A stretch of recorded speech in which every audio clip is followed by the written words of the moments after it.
Welcome to the Accessible Learning Experience, where we help you turn learning barriers into learning opportunities. On this episode, we welcome Zebadiah Hall to the podcast. Zebadiah is Vice President of Diversity, Equity, and Inclusion at the University of Wyoming, and he has a long career in the field of disability services in higher education. Most recently, he was Director of Student Disability Services at Cornell University from 2019 to 2022. And prior to that, he was the Director of the Access and Accommodations Resource Center at Valparaiso University in Indiana for 5 years. Our conversation focuses on how we can celebrate both the intersectionality and variability learners bring into every learning environment, and through the application of universal design for learning, create those communities of belonging for all learners. Here then is my conversation with Zebadiah. Hi Zebadiah. Let's start out by getting to know you and your accessibility story and your why.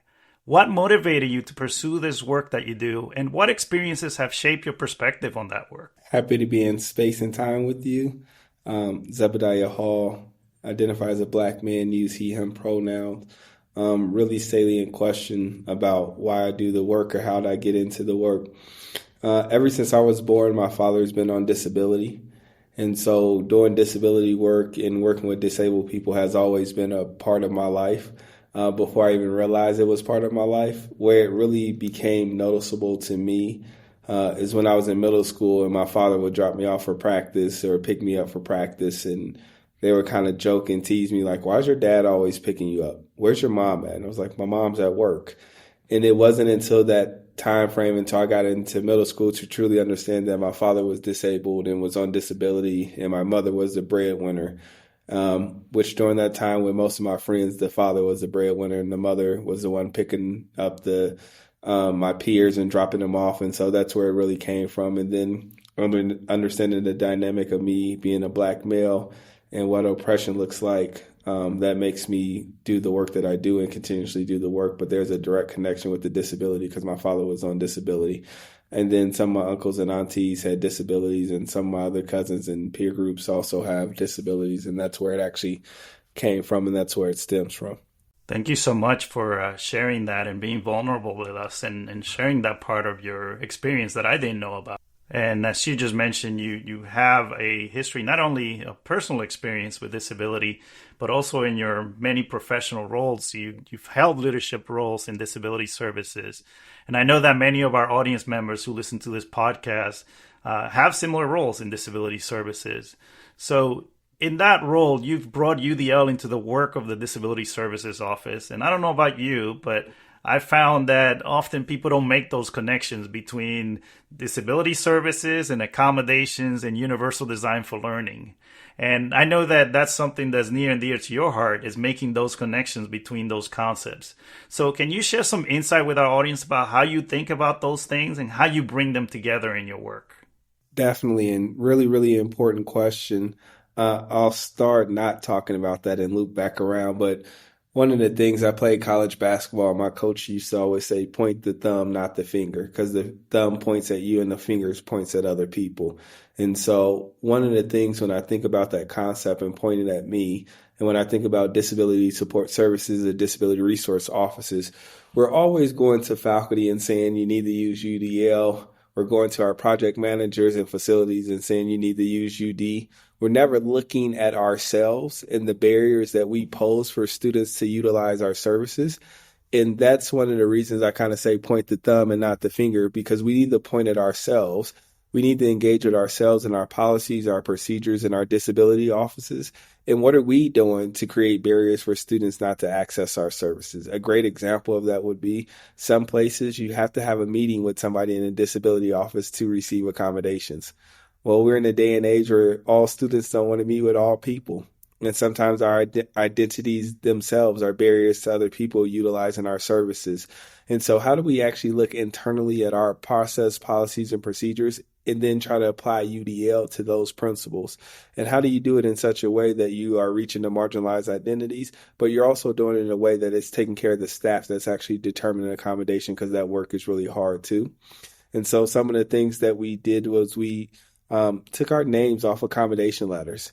And so then people didn't have to only work with Zebadiah that was on my caseload. So I removed caseloads from the counselors there that would determine accommodations. And I say counselor because at that point in time, they were called counselors. Another thing we did was we call it disability access consultant, which is another part of UDL, because how do you engage in different ways and how do you express yourselves in different ways? Expressing myself as a disability counselor is very different than expressing myself as a disability access consultant.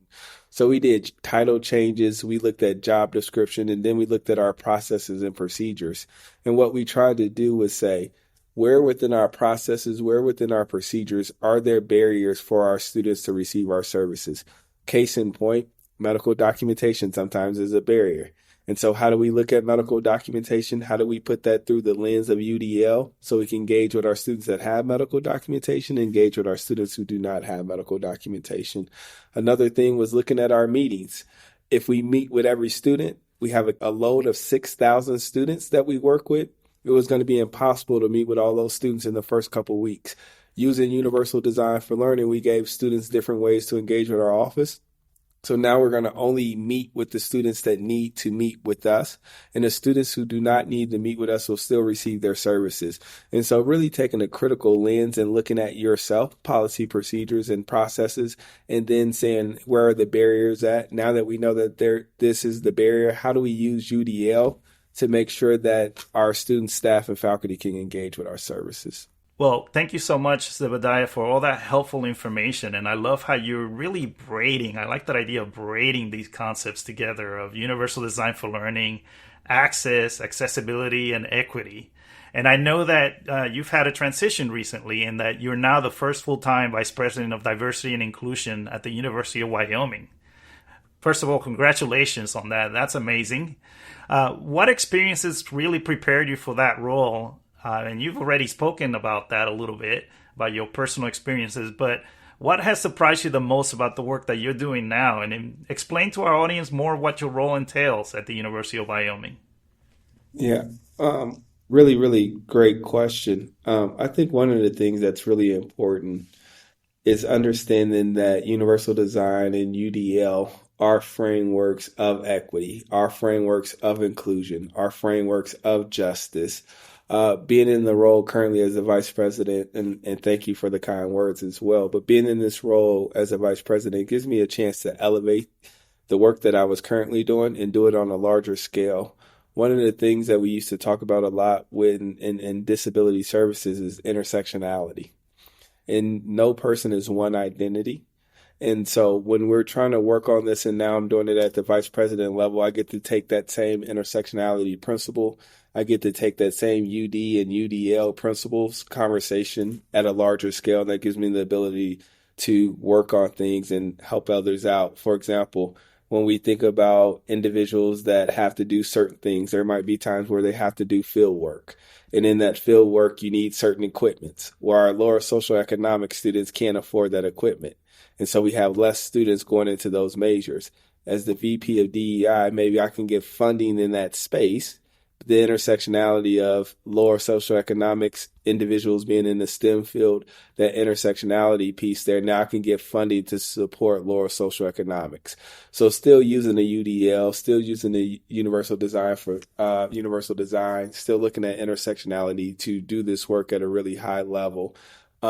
It excites me to be able to do this work now, because if you look at our historical context, say if you go back to the 1880s, we classified a lot of individuals as disabled. The reason we did that is because we thought disability was a bad word. We thought disabled people were bad.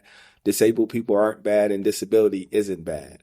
But if English was a second language, sometimes it's important for our European brothers and sisters to know that if English was a second language, they also called you disabled because they gave you tests in different languages, right? If you were poor, you're considered disabled. If you're enslaved or ran away from the plantation, they gave you a mental health diagnosis and called you disabled.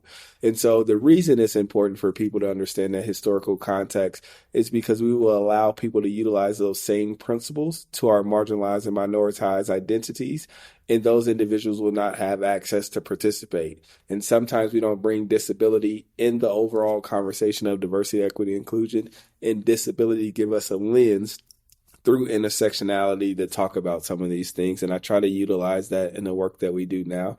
But one of the main things that I think is important is how do I use universal design for learning? DEI right now is really polarized. And so how do I express what DEI means in different ways, different nuances, and all of those different things from a UDL principle? So then we can have everyone engaging with DEI versus thinking it's just these polarized terminology. And that's another way of using UDL is how do I take UDL and break down what diversity, equity, inclusion means so that everybody have access to participate in the way that they want to participate in DEI. So basically, we have to model diversity, equity, and inclusion in our diversity, equity, and inclusion work, don't we? And I also appreciate what you had to say about, the proud movement behind disability in our country that doesn't always get recognized, and that word is not bad, right? There's a hashtag on Twitter, say the word, where people are encouraging others to, use the word disability because there's nothing to be ashamed about it. There's a proud history of people that have sought our civil rights, and so it's something to build on. So speaking of that sort of movement, and we talked about modeling DEI, but also modeling accessibility, right? And I found that often these movements or these efforts are disconnected from each other. When we do DEI work, it seems to be focused in one type of office. When we do accessibility work, seems to be focused in another type of office. How do we bring those things together? What are some tips that you would share for basically engaging systemic work around those two concepts? Where would they start? One of the things I'll start with and go back to a little bit is just one reason of elevating the word disability and disabled. If we had a Black student organization, we would never tell them to take Black out. If we had a women's organization, we would never tell them to take women out, right? And going to that place of saying the word disability is not bad and we need to elevate the word itself. And so once again, that's using UDL a little bit of giving different examples for people to engage in the work. If you can sometimes give them a metaphor or something in a different frame, then maybe they can sometimes understand it a little bit. As we think about tips for individuals to make the connectivity, understanding the history, some of the historical things that I went over, I think is really important for people to know. I think also understanding the mother of disability just passed, the great legend Judy Heumann, and understand when she was leading the sit-in and doing those kind of things, it was the Black Panther Party that was actually feeding individuals. It was the LGBTQ community actually bathing them and washing their hairs and washing their hair and things like that. And so I think the intersectionality, I think the working together has always happened. When you think about the terminology disability justice itself, that came from individuals being in the queer community space actually talking about this, and that's where disability justice came from. And so there are going to be times where the disabled community do not feel like they belong in spaces. They belong in all spaces. And so all spaces should be equipped to receive our disabled community and the intersectionality of what that actually looks like. And that's one of the ways in which I think we can work together. I think it's important for the people in the disability office to go meet with the people in multicultural affairs. I think the people in multicultural affairs should be meeting with the people in the disability office and understand that synergy. I think when we begin to think like that, we actually bring UDL in a different way. And I'll give you an example, and then I'll give you a personal example of how UDL works as well. But when COVID happened, there was a lot of people attacking our Asian community. What I did as the director of disability support services, I used New York human rights law, which allowed for temporary accommodations, and we did COVID accommodations out of the disability office. So when they received this disability accommodation letter, they didn't know that the student had COVID or not because they were coming through my office. The intersectionality of the Asian community receiving hate due to COVID says, how do I use UDL to protect these students and give them the services that they need? Not just the Asian student, any student that actually had it. But what it did was it protected the Asian community, so it didn't look like only Asians were dealing with this. Then it protected the people that came down with COVID, so then the community didn't ostracize those individuals. And that's a way of looking at the intersectionality, right, of the Asian community and the hate that they were receiving, or the individuals that came down with COVID intersectionality, how the community was going to treat them. And so then we used our disability office to actually accommodate those individuals when they need to stay in a room and in isolation and quarantine. We had different folks working with us on that, but we were actually making the accommodation decisions, how long they were going to be out of the class, help support when they're going into isolation and quarantine. And so if you look at the actual problem at hand, look at intersectionality and then say, how can I apply UDL to this? Well, then it sent a different message about COVID because now disability support services was doing it from a centralized standpoint. It protected certain communities and things like that. That's one way to think about how that actually works, is looking at your services that you provide, working with other entities and seeing how that work. Another example of that was monkeypox. When monkeypox kind of hit the surface, they were saying it had to do with just the LGBT community. It was like it was AIDS all over again. What we did was we worked with the Rainbow Resource Center, where most of the LGBT community was going and operating with, and we helped them understand the services that we could give, and that was a message for them to give to their community. And so that was another way of using UDL. Sometimes when you're using UDL, you're not the messenger because it needs to be expressed in different ways. And that's how you use somebody within those identities, within those communities from a UDL standpoint to make that actual connection. On a personal note, there are times where I will post things on Facebook. And when I'm posting pictures on Facebook, I will kind of write like, oh, it's Leslie. Leslie's my wife. I'll say, oh, it's Leslie and I taking a picture. Or Leslie looks gorgeous in her orange dress at such and such place. The reason I'm doing that because some of my friends are blind. I have some people that says, oh my God, he really loves Leslie because he document every picture and everything that's going on, right? So from a UDL standpoint, I'm doing it because I love Leslie to death. And from a UDL standpoint, I'm doing it because I want others to have access to participate. And that's a way in which we can help make these connections for people that they don't realize is actually happening. It keeps my wife happy. It keeps my friends engaged. You can't beat that, right? But that's another way of just personally applying some of these accessibility principles in such a way. When I express that, some people say, okay, now I know what's going on in that photo. When I expressed it, other people said, oh, he really loves his wife, right? And he's really romantic, right? So that's how, no matter what you do, people are going to take it in different ways. And that's the different ways in which we can express ourselves sometimes through UDL. Well, if nothing else, I picked up a tip for keeping harmony at home. When I share my photos on Facebook now, I'm going to make sure to include great descriptions of my significant other. So thank you for that tip, that personal connection.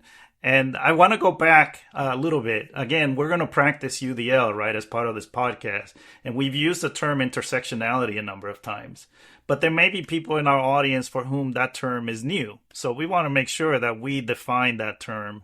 And, I saw a quote somewhere. I think it's, and you may correct me here, but the quote was, we don't live single issue lives. And I think you've summarized that. Like, you can be African American, have a disability, and be going through COVID. And all of those things intersect and mean that you require a specific set of services. So can you explain from your perspective, how would you define intersectionality? Definitely. Really great question on intersectionality. Kimberly Crenshaw actually came up with intersectionality. And so if people want to go look up Kimberly Crenshaw, they can do that. Kimberly Crenshaw actually works in the legal field, and she's also faculty as well. What Kimberly Crenshaw was saying, what's happening to me is not happening to me because I'm Black, because Black men are not experiencing this. What's happening to me, this is not happening to me because I'm a woman, because white women are not experiencing this. It's happening to me because I'm Black and woman, and the intersectionality of those two identities is the way in which I'm being treated in this environment. Intersectionality doesn't always mean that you're being treated negative. Sometimes that can give you a privilege based off the intersectionality that's happening within that space. But what it is looking at more than one identity. None of us is one identity. Looking at our intersecting identities and understanding how that intersecting identity shows up into these spaces. One of the things that I think is important when we just look at the landscape, as a male, that give me access to things that sometimes our women do not have access to. As a Black male, that doesn't mean I still have that same access as my white male counterparts. And that's why the intersectionality is really important. When I think about intersectionality and we're thinking about it in a disability sense, understanding that women are not treated the same way as men in engineering.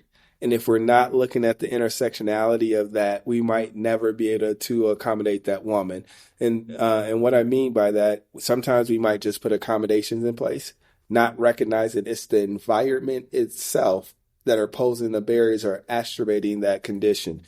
And that's why it's so important to understand what's going on. Our men are not treated the same way as women in nursing because that tends to be more of a field dominated by women, right? When you think about the STEM and you think about these other things, if you're not thinking about the environment and the intersectionality of the people within those environments, then you might never truly be able to understand what the lived experience are of those individuals. So then it's harder to put resources and stuff in place.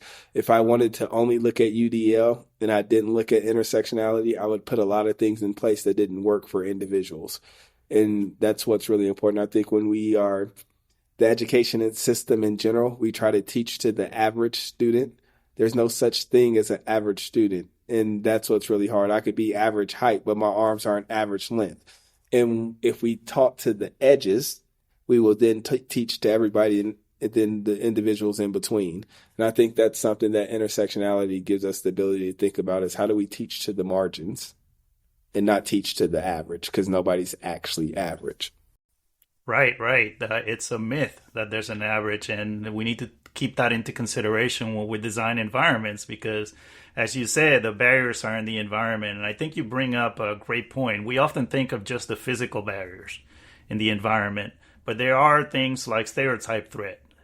If you're not familiar with that term, I encourage you to check out the work of Claude Steele and the book Whistling Vivaldi. It's a great book that addresses that issue of stereotype threat. So you mentioned, if you're a man in a field that typically men don't go into, like nursing, or if you're a woman going into a field like engineering, there's not just the physical barriers in the environment or the digital barriers when materials are not designed with accessibility in mind, but there's also the feelings of belonging that you may experience or not experience as a result of stereotype threat. So what are some ways in which we can make our environments places of belonging? From your long history of working in this space, how do we create those places of belonging?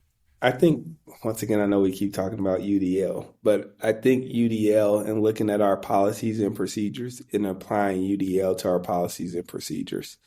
I think sometimes our policies and procedures are written in such a way that they're very from a scarcity fear-based model. And so we're going to write it in such a way that we know nobody can skim the system, which we know that that's not true. And what we do is actually hurt the marginalized identities when we do those kind of things. For example, when our people in disability resource centers saying we're not going to let people game the system, we're going to require medical documentation. You're saying what we're going to do is make this process for affluent people that can afford it, right? Because you could still go pay for the medical documentation and have no diagnosis or have no medical conditions or have no disabilities at all. And so how do we be mindful of the way in which we're writing the policies and procedures? Also, there's this great saying that says nothing for us without us. How do we make sure we go to our staff, students, and faculty and ask what they need before we start to design and create the things that we're thinking about? Because we need input from the people themselves. And most of the time, there is top-down decision-making. When we make decisions at the top, and I say we because I sit as a vice president, I'm not boots on the ground. I need to talk to the people that are boots on the ground actually doing the work before I make a decision high up in my role. Part of what I think is really important to do this is how do you become a learning organization? A learning organization allows people closest to the problems to solve them, right? What I need is people to solve the problems, and I need to be their conduit to help them get from point A to point B when they run into barriers. I shouldn't come down from my seat to try to come down and engage, right? And I don't like come down in the sense of a hierarchy, but the reality is I sit as a senior administration.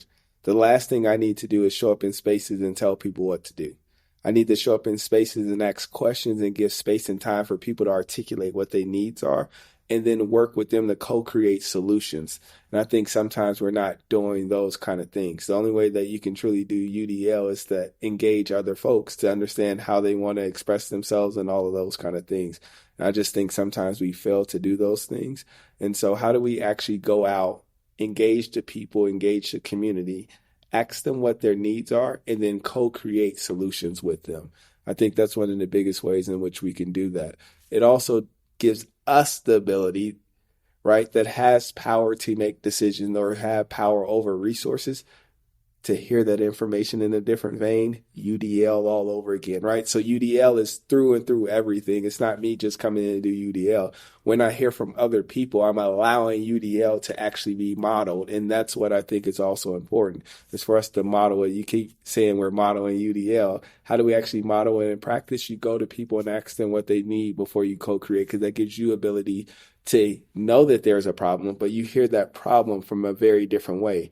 Because that same problem exists in all of the colleges, but it affects all of those colleges very differently. And not hearing all those different viewpoints make me put in a solution that's probably not going to be fruitful for enough people. And I think, how do we model UDL just in our approach and how we lead?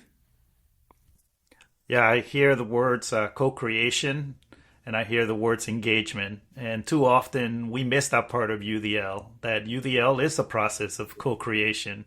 And that's really what leads to true engagement, right? It's when people feel like their needs and their preferences have been considered when we design a learning environment. We haven't designed a learning environment for them. We've designed a learning environment with them, right? And that's a different conversation. So thank you so much for bringing those points up. So I always love to leave the listener with on a hopeful tone. And so I want to ask you, if you were to look forward 5 years from now, what is your vision? What would you like to see happen in terms of what do we want to be in 5 years? What's like this is what we should all work for when it comes to making these connections for people and all the issues that we've talked about, DEI, accessibility, and UDL. I think it's a couple different points that I would make. It won't happen in 5 years, but we philosophically have to be thinking from a landscape of, I'm trying to work myself out of a job. If I'm still working 20 years from now doing DEI work, which we probably will because that's just the landscape, that means things are not improving in the way that they should. And so if you're doing diversity, equity, inclusion work, access work, any of those things, we should be working to work ourselves out of a job. That's what I would say is number one from just a philosophical standpoint. What that means is it gets me out of a mindset of thinking I'm the savior. And I think sometimes when we're working with minoritized groups, we're going into this space as a savior, and that's not healthy to that community at all. I think the second point that I would make is it's not about us personally. I don't do this work for Zebadiah. I do this work for others. And it's so many times when we're in these spaces and we're working with minoritized identities or marginalized individuals, we take things personal or we make it all about ourselves. It's not about me. And I need to keep that at the forefront of my brain. And then just from a positive note, I know everybody is not as excited about this group as I am. I'm super excited about Gen Z, right? Gen Z just takes things to a whole nother level. I thought we was big and bad coming up. We have nothing on Gen Z. And as long as we can keep Gen Z having the same energy that they have around diversity, equity, inclusion, one of the things is they don't accept diversity, equity, inclusion. They expect it. The more we can rely on our younger generation to help us engage in ways that we didn't think about before, I think we're going to be more fruitful. When you think about being hopeful, I think about the younger generation. And I know sometimes the younger generation actually agitate people that are older than them. They should. Because sometimes we have did things to go along to fit in, and that's not this group that's coming behind us. And I'm truly appreciative of that. And so the more that we can listen to the younger generation, the more we can give them constructive, appropriate guidance. I think that's important. Sometimes in our roles, we give bad guidance and shut down our younger generations just because we couldn't do it or we didn't see a path forward that way when we were coming along. I just think this Gen Z generation makes me really, really hopeful. And the more people we can teach about UDL makes me really hopeful. The more we can talk about UDL outside of the classroom makes me hopeful as well. I'm not saying we should take it out of the classroom. UDL just could be applied in other spaces, not just the classroom. And I think the more we can expand people's minds about UDL outside of the classroom, the better it would be for all parties involved. I completely agree, right? We want a system that goes beyond the classroom because our library needs to be accessible. Our labs need to be accessible and welcoming spaces. Our community groups that are associated with our institutions of higher learning, whether they be clubs or community outreach, all of those things need to be accessible. They need to be spaces where people belong. And I do share your enthusiasm about Gen Z as well. And I liken it to, in my own experience, growing up with assistive technology. Previous generations didn't have that, right? That's a privilege that I have, that I get to live in a world where assistive technology is, you can find it. You don't have to go too far to find it nowadays. Yeah. So again, I'm hopeful, like you said, this generation expects that we create a better world for them. So I think that's a hopeful message to leave the conversation on. But you mentioned Gen Z, they agitate. And one of the ways that they agitate is through social media. So if people wanted to stay in touch with you because they love what they heard on this podcast, how do they connect with you? Because I know it's all about connection with Gen Z. Yeah, the best way would probably be on LinkedIn, just under Zebadiah Hall. You can find me on LinkedIn. If you shoot me a message, I'll make sure that I respond and get back to you. But that's probably the best way to get in contact with me. I also have an Instagram under Zebadiah Hall as well. So whether it's Instagram or LinkedIn, we can connect those ways. And I'm sure in Instagram, you do have great descriptions of your significant other, right? So that you can keep the harmony going, I'm sure. Have to keep the harmony going. I actually don't post the Facebook or Instagram as much anymore as I used to, but I'm still connected that way, but totally on LinkedIn. Great. So there you have it. That's a way to continue these conversations with Zebadiah. And thank you so much, Zebadiah, not only for the work that you do, but for sharing your insights with our audience on this podcast. We really, really appreciate it. Thank you so much. No problem. And thank you for all that you all are doing. We have podcasts about all kinds of things. The more we can have podcasts about how do we change culture and shift paradigms, I really, really appreciate the work that you all are doing as well. Thanks for tuning in to this episode of the Accessible Learning Experience, brought to you by the National Center on Accessible Educational Materials at CAST. You can find us on the web at aem.cast.org. There you'll find show notes with links to all of the resources mentioned on each episode. Thanks again for listening, and remember, accessibility is everyone's responsibility.